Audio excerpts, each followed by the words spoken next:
হাদি ভাইয়ের উপর গুলি, এটা হাদি ভাই প্রতীকী। এই গুলিটা করা হয়েছে জুলাই বিপ্লবের উপর। এই গুলিটা করা হয়েছে ইনসাফের বাংলাদেশ গড়ার যারা পদক্ষেপ নিয়েছে তাদের উপর।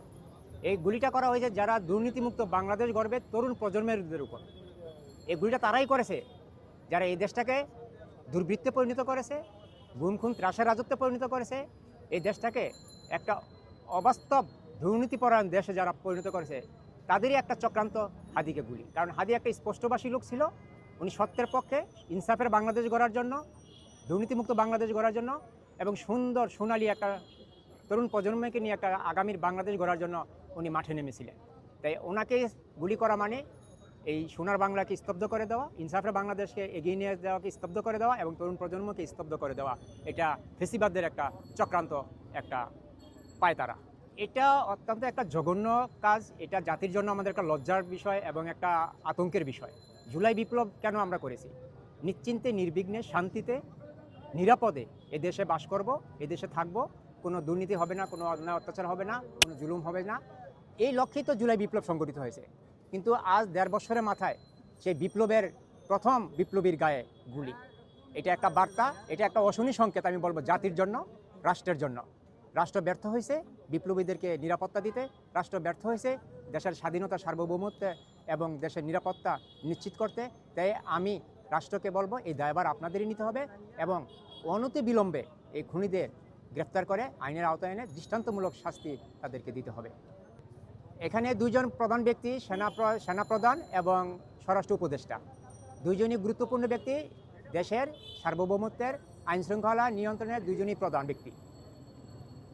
উপদেষ্টা পরিষদে স্বরাষ্ট্র উপদেষ্টা উনি আইনশৃঙ্খলা নিয়ন্ত্রণে সম্পূর্ণ ব্যর্থ হয়েছে।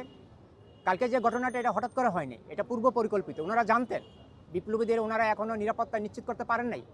ওনারা জুলাই বিপ্লবে আহতদের, নিহতদের এখনও পুনর্বাসনে এখনও নিরাপত্তা চিকিৎসা দিতে পারেন নাই। রাষ্ট্র ব্যর্থ। এখনও জাতীয় নিরাপত্তা ওনারা নিশ্চিত করতে পারেন নাই। ম্যাজিস্ট্রেসি আপনারা জানবেন, অত্যন্ত দুঃখের এবং লজ্জার বিষয়। আমাদের সেনাবাহিনী গৌরবের, আমাদের সেনাবাহিনী সার্বভৌমত্বের, আমাদের অহংকারের, আমাদের বিজয়ের সেনাবাহিনী। এই সেনাবাহিনীকে দাবিয়ে রাখা হচ্ছে, সেনাবাহিনীকে কলঙ্কযুক্ত করা হচ্ছে। সেনাবাহিনী ১.৫ বছর ধরে মাঠে আছে ম্যাজিস্ট্রেসি পাওয়ার নিয়ে, তারপরও রাষ্ট্রে দেখেন অরাজকতা, বিশৃঙ্খলা, উশৃঙ্খলা, আন্দোলন চলছে, কোনো কন্ট্রোলে নেই। তো এত কিছু চলার পরেও এই উপদেষ্টা পরিষদ রেখে আমাদের কী লাভ? স্বরাষ্ট্র উপদেষ্টাকে রেখে কী লাভ? এবং সেনাপ্রধানকে রেখে কী লাভ? যদি রাষ্ট্রের নিয়ন্ত্রণই না আসে, আইনশৃঙ্খলা উন্নতি না হয়, জনগণ যদি নির্বিঘ্নে বাঁচতে না পারে, থাকতে না পারে, তাহলে এই সেনাপ্রধানের তো আমাদের দরকার নেই। আমরা কেন তাদেরকে বেতন দিব? আমি তাদের বেতন প্রোভাইডার একজন, আমি আর তাকে বেতন দিতে পারবো না। কারণ সে আমার নিরাপত্তা দিতে পারে নাই, সে রাষ্ট্রের নিরাপত্তা দিতে পারে নাই, জুলাই যোদ্ধাদের স্বাধীনতা সার্বভৌমত্বে সে নিরাপত্তা দিতে পারে নাই। সে সম্পূর্ণ ব্যর্থ, তার এই পদে থাকার কোনো যোগ্যতা নেই। আমাদের সেনাবাহিনীকে সে কলঙ্কিত করেছে, প্রশ্নবিদ্ধ করেছে। আমি এই কারণে সেনাপ্রধানের পদত্যাগ চাই। সেনাবাহিনী আমাদের গৌরবের, আমাদের অহংকারের, আমাদের গর্বের, আমাদের স্বাধীনতা সার্বভৌমত্বে রক্ষার অতন্দ্র প্রহরী, অতন্দ্র হাতিয়ার। কিন্তু আপনারা জানেন 111 দেখেছেন, 111 সময় এমপি, মন্ত্রী, এসপি, ওসি, ডিসি, শিল্পপতি, ইঁদুর, চোর সব এক গর্তে, এক ঘাটে পানি খেয়েছে, লুকিয়েছিল। আর এখন কেন প্রতিদিন আন্দোলন? এই যে দুর্নীতিবাজদের, দুর্বৃত্তদের একটা আস্তানা, ওই যে সচিবালয়, এটা শুয়োরের খোয়ার। এটাকে উনি কন্ট্রোল করতে পারেন নাই এখনো। 2 দিন পরপরই আন্দোলন। গত 1 বছরে, গত 17 বছরে এত আন্দোলন হয় নাই, গত 1 বছরে যত আন্দোলন এই শুয়োরের খোয়ারটা থেকে হয়েছে। এটা একটা দুর্বৃত্তদের সূতিকাগার।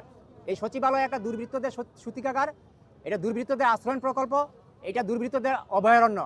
সরকারকে বলবো এটাতে একটা শুদ্ধি অভিযান চালান, প্রশাসনকে নিয়ে, সেনাবাহিনীদেরকে নিয়ে এই দুর্বৃত্তদের এখান থেকে বের করেন। যদি এদেরকে বের করা না যায়, রাষ্ট্রে আইনশৃঙ্খলা নিয়ন্ত্রণে আসবে না, রাষ্ট্রে শান্তি নিয়ন্ত্রণে আসবে না।